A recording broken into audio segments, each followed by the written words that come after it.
Inman had an article about Coldwell Banker Warburg, and they feel like 2023 is going to be a tornado market. And by that, they mean, how come this house sold so fast, this one didn't? Think of it. It's very interesting. Yeah, I hadn't really given it a lot of thought. yeah, I would agree with that though. I think consumers definitely feel that way too. Like, why is this one that way? Why is this one? Oh, There's definitely. always- That's a frequent question, especially when you're seeing them fly off the market and then someone says, well, what's wrong with this one? Right. But our job, I feel like, is to be able to explain that to them, Of course. right? Because they don't see where the differences are lying. It's just their neighbors went higher. And to make our Absolutely. homes be the one that the tornado of sale hits.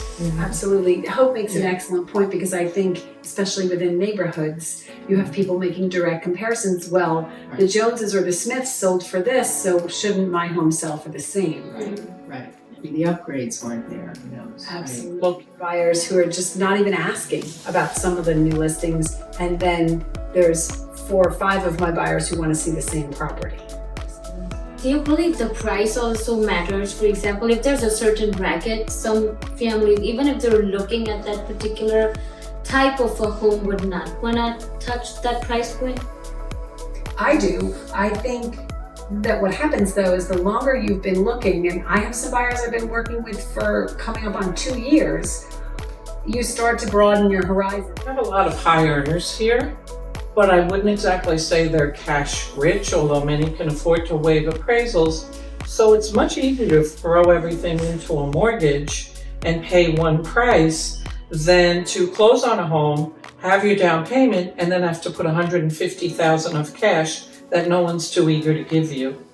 You know, that is such a big point. I was talking to my sister yesterday, and she lives in Connecticut, but nonetheless, it's for the same exact scenario. And she said some of the homes she's looking at are older, and that worries her because she knows that there will be costs those about. On the other hand, there's some new construction coming in, which is great, but the price points are high. And I made that exact point to her.